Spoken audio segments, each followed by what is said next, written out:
This is KGW News at Sunrise. A man is behind bars today after he tried to kidnap 2 kids in Vancouver. Still to come, how their quick thinking came in clutch. Plus,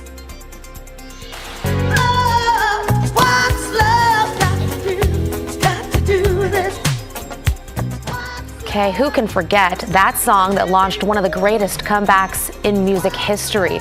Musical powerhouse Tina Turner died at the age of 83 yesterday. More on her incredible journey to stardom coming up. also TriMet is raising its rates. Just ahead this morning, who's affected and who's not. And we are also live this morning at the Multnomah County Fair, really at Oaks Park, the host of the Multnomah County Fair. And there's a lot to see and do here. Lots of fair food, lots of fair fun, and lots of entertainment like this woman behind me. She is Kendall of Hoop with Kendall. And yes, to get the morning started, we're going to do a little hula hooping magic. That gang is coming up here in just a few minutes. Keep going, Kendall. Okay, Drew has the easy job there. This woman is like hula hooping like crazy, looking good doing it. Everything's in motion this morning. That is a great way to start your Friday Eve. It is a Thursday morning. We'll check in with Drew momentarily, but you want to start us off with a few moves in the weather? She's barely moving though. Do you notice that? I feel like if I were doing that, I'd be like, whoa. You would be out of control. Yeah. All right. Hey, check this out. Beautiful shot. The Mount Hood just sticking up right there. Blue skies. Some early cloudiness potentially, but generally this looks to be a mostly sunny day coming our direction. Right now we're at 56 degrees. Sun comes up at 5:30 sharp. We'll be 67 at noon. Yesterday was 75. Today we'll keep going. We'll get up to about 82 degrees. The weekend forecast still looks to be very nice and very pleasant overall, and that forecast is coming up. Oh, we like to hear that. Thank you, Rod. Well, if you're near downtown this morning and you smell burning rubber, this is why. That massive pile of shredded rubber tires was just on fire in Northeast Portland. It's right next to some old grain silos. Portland Fire telling us that a TriMet driver called this fire in around 2:45 this morning. Crews had the flames out under an hour later. But again, this is in Northeast Portland, right next to Peace Memorial Park and the Steel Bridge. Stay with us because we will update you if anything else develops. If you take the Max Red Line to catch flights at PDX, get ready for some major disruptions this summer. Starting June 18th, Red Line trains won't be going past the Gateway Transit Center. That means you're going to be having to take a shuttle bus to get to Park Rose, Cascade Station, and PDX. Red Line trains between Beaverton and Gateway will also run less frequently, every 30 minutes instead of every 15. The disruption will last 4 months. It's due to TriMet's A Better Red project, which includes building a section of new track and a new Max platform at PDX. Again, that disruption begins June 18th. Well, for the first time in more than a decade, TriMet's board of directors approved a fare increase for bus and train rides, but it's not going to take effect until January 1st of next year. Devin Haskins is here in studio to break it down. And Devin, this price hike applies to almost all riders. Yeah, pretty much everyone. The only passengers who won't be affected, those who use the Hop Fast Pass cards to pay for monthly or annual passes, but everyone else will pay more per ride. Wednesday's board meeting lasted more than 3.5 hours. The board took breaks and eventually moved the meeting online because those in attendance kept shouting at the board of directors as some of them made their case for why fares should be raised. 19 people testified in person. All 19 people of those in person testified against it. In the end, the board voted 6-1 to raise fare prices. So starting January 1st of next year, a one-way ride will cost 30 cents more. An all-day ride will cost $5.60, a 60-cent increase. TriMet says this fare increase will go towards ongoing operational costs. Those reasons did little for the 19 people who opposed it.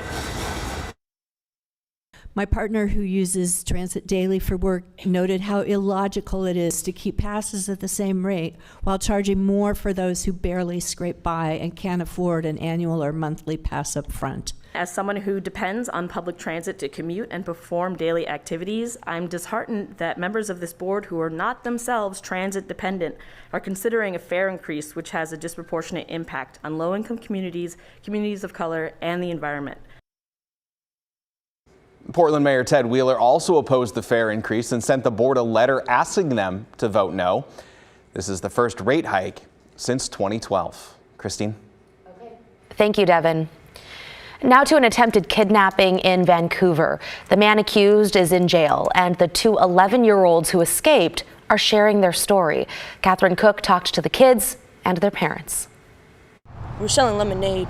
Lemonade for $1, chips $2. Austin Redfern and Bo Kidner's business venture was going pretty well Tuesday night. We made probably like $30.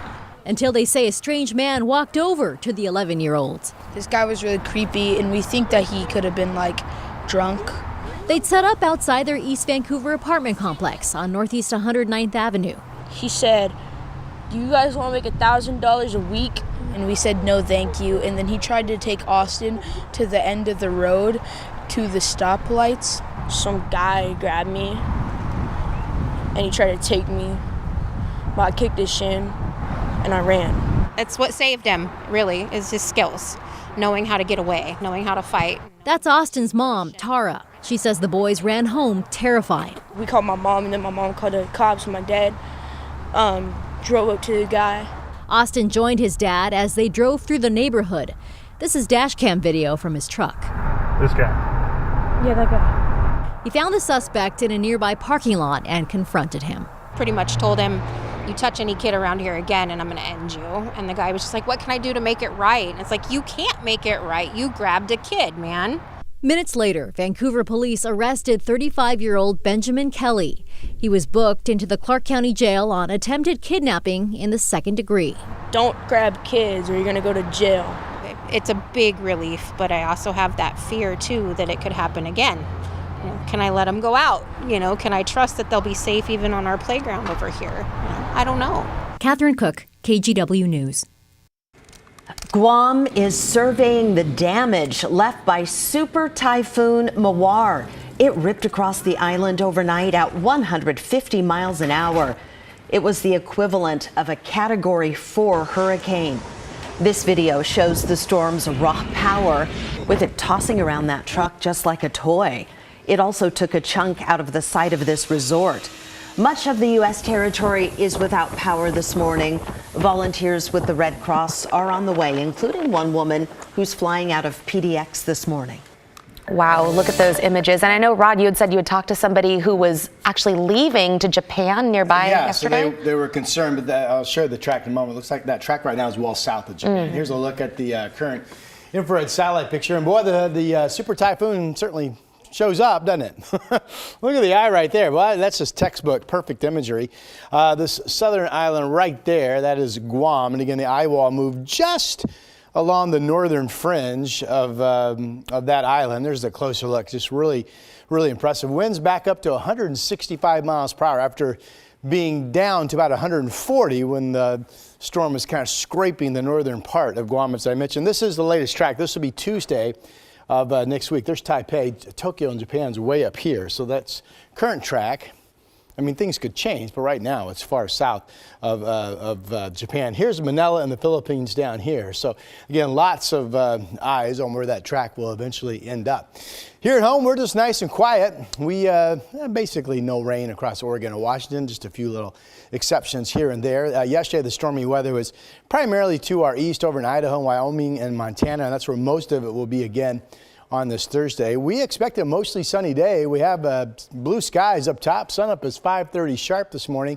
56 from the Wells Fargo building. 49 up in Kelso, so there are some cooler spots around. 45 in Newport, and we have 39 degrees out in Baker City. Futurecast, a dry start to our day, and then here we are later on. Notice the bright colors, the storms over in Idaho. There's a chance of a spotty shower or thunder shower over the Cascades or areas out to the east today, but a Futurecast is right. Very limited activity. Really, most of us will be dry. No rain chance here on the west side. Forecast numbers starting to warm up. Yesterday, we went from the 60s where we had been up to 75 in Salem, and today 83 degrees expected, mostly sunny skies and light winds. Portland also hit 75 yesterday. This has Vancouver at 82, 80 up in Longview. Again, any early cloudiness not expected to last long. We'll have mostly sunny skies. A similar day tomorrow, 84. And then that big push of cooler weather Saturday morning, could be some drizzle or mist. That's the only precip chance for the weekend. We get afternoon sun. Memorial Day is mostly sunny and 77 degrees.